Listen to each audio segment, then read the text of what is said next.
Oke, teman-teman, sekarang kita akan belajar untuk cara baca data iklan ya. Nah, baca data iklan itu pentingnya adalah kalian akan tahu sebenarnya nanti yang salah di mana nih ketika iklan kalian misalnya boncos ya. Kalau nggak boncos sih nggak masalah ya. Kalau boncos itu yang salah di mana.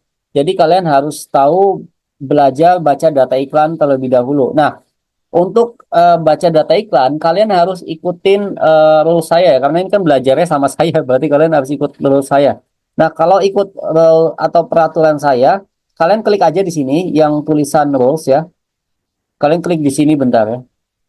Saya lupa lagi. eh oh, di sini nih, di sini ya teman-teman ya, di column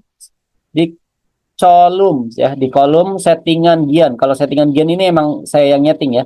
Di kolom, terus teman-teman klik aja customize column ya. Customize column. Nah, nanti dia akan muncul seperti ini, teman-teman. Nah, setelah muncul seperti ini, teman-teman bisa close-closein semua dulu ya. Close-closein dulu semua, close-closein sampai dia habis ya. Kecuali sisa campaign doang. Oke. Nah, ini pakai saya lihat dulu settingan saya.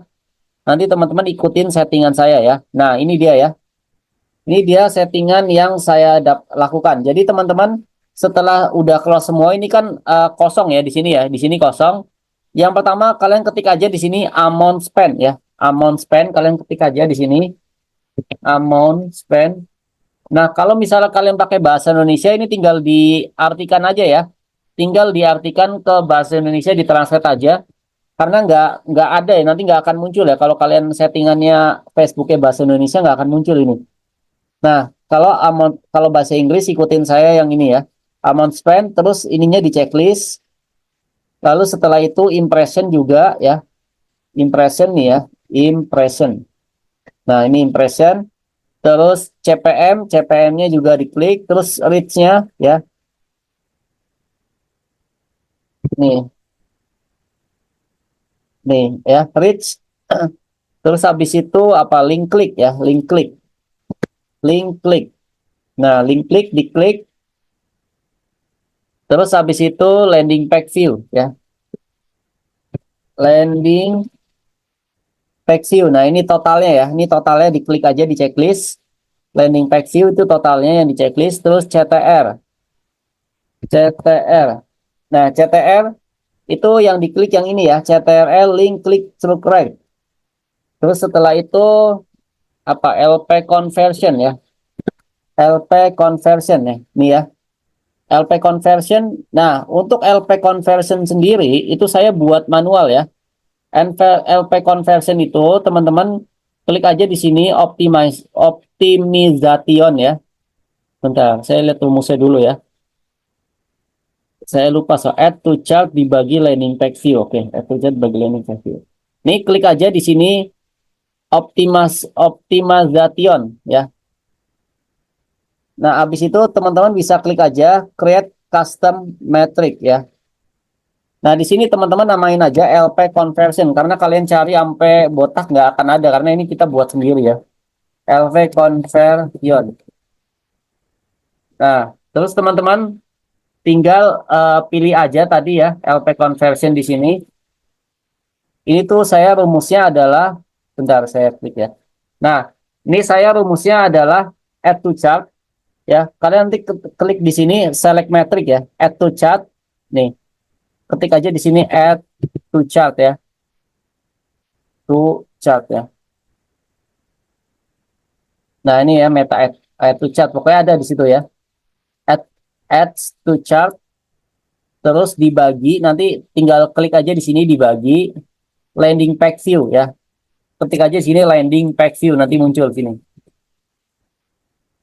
Landing page view seperti itu ya. Nah, terus di sininya pakai presentase ya atau persenan.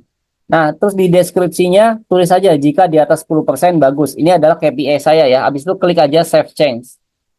Oke. Nah, setelah itu nanti dia akan muncul seperti ini, teman-teman ketik lagi di sini LP conversion nanti kalian checklist ya. Nanti dia akan muncul di sini. Oke. Nah, setelah itu kalian klik result.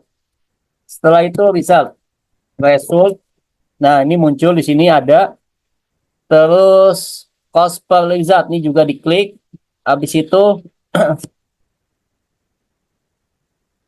eh apa lagi ya? CTR, LP speed sebentar. Nah, LP speed ini juga saya bikin ya. LP speed ini saya juga bikin ya. LP speed ini saya bikin. Ini teman-teman diedit aja. Kalau mau bikin pakai optimization lagi, terus di create custom ya. Oke. Ini LP speed rumusnya ini. LP speed rumusnya adalah amount spend dibagi landing page view. Nah, terus ketik di sini bagus minimal 70%. Ini juga ganti presentase ya. Habis itu di close. Terus checklist yang ini LP speed ya. Kalian ketik lagi di sini ganti jadi LP speed. Terus CPC ya, CPC. CPC. Nah, cost per click juga kalian klik ya. Habis itu complete registration ini itu siapa namanya? Tentatif kalau saya ya. Ini jarang saya lihat sih. Ini nggak perlu di checklist juga nggak masalah. Nah, setelah itu teman-teman klik aja di sini di edit kolom ini settingan, misalnya nama kalian Rojak, settingan Rojak gitu ya. Habis itu klik apply ya. Nah, habis itu kalian klik apply, terus nanti dia muncul di sini nih ya. Muncul di sini. Nah, kalian pakai yang ini. Nanti dia hasilnya akan seperti ini, oke? Nah, cara baca datanya, kalau saya kan untuk CTR ya, untuk CTR minimal di atas 1% ya. Kalau bisa jangan sampai 1 ya, 2% lah. Kalau udah 2% ke bawah itu udah parah banget CTR-nya. Jadi CTR itu fungsinya untuk ngeliat apakah konten iklan kita banyak diklik sama orang atau enggak ya. Nah, kalian bisa lihat ya konten iklan saya yang ini masih CTR-nya masih di atas rata-rata. Artinya iklannya akan masih tetap saya jalankan ya karena CTR-nya masih di atas rata-rata seperti itu ya. Nah, terus ini landing page speed. Nah, ini parah banget ya. Kalau pakai berdu itu emang kadang kadang parah, kadang benar gitu ya. Nah, ini landing page speed-nya itu di bawah rata-rata, tapi tetap saya masih jalankan karena ininya masih bagus ya, CTR-nya masih bagus gitu. Jadi patokan saya masih di sini. Walaupun speednya lemot, dia akan tetap buka dulu ya. Dia akan tetap mungkin nungguin, sabar ya. Nah, intinya ini masih di atas rata-rata. Terus patokannya lagi adalah ini nih, apa landing page conversion. Nah, kalau landing page conversionnya udah di bawah 10%, ini kan patokannya ya nih. Jika dia di atas 10% bagus, jika di bawah 10% itu ada kemungkinan salah salah di landing page-nya, halaman landing page-nya atau speed-nya. Nah, ini kalau ini kayaknya masalah di speed landing page-nya.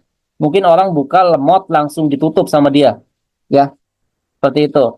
Nah, terus kalau ini masih di atas 10% bagus. Nah, ini apalagi ya di atas 20 di atas 10% ini udah 20%. Ini artinya bagus. Jadi teman-teman ngeceknya kalau misalnya dia LP conversionnya di bawah 10% atau mepet-mepet 9% atau 8% atau bahkan 5% dan nggak ada yang closing, itu berarti teman-teman harus ganti, yang harus diganti adalah landing page-nya. Kalau misalnya ini 1% nggak ada yang closing ya, ini 1% atau 2% di bawah, terus nggak ada yang closing, berarti yang harus diganti adalah konten iklannya. Kayak gitu ya. Itu cara ngebaca datanya. Nah, terus kalau misalnya ada closing tapi cuman balik modal gimana, Mas? Kalau saya biasanya tetap saya matiin. Tetap saya matiin, saya ganti apa yang salah. Tapi kalau closing tapi dia untung 100.000, nah itu juga nggak masalah. Tetap saya jalanin walaupun ininya jelek ya. Walaupun hasil datanya jelek tapi dia masih closing untung di atas untungnya masih 100 ribuan atau masih ada untung lah. Nah, itu tetap saya jalanin. Saya nggak baca data. Jadi ada sesuatu yang kadang saya baca data, ada yang nggak saya baca datanya.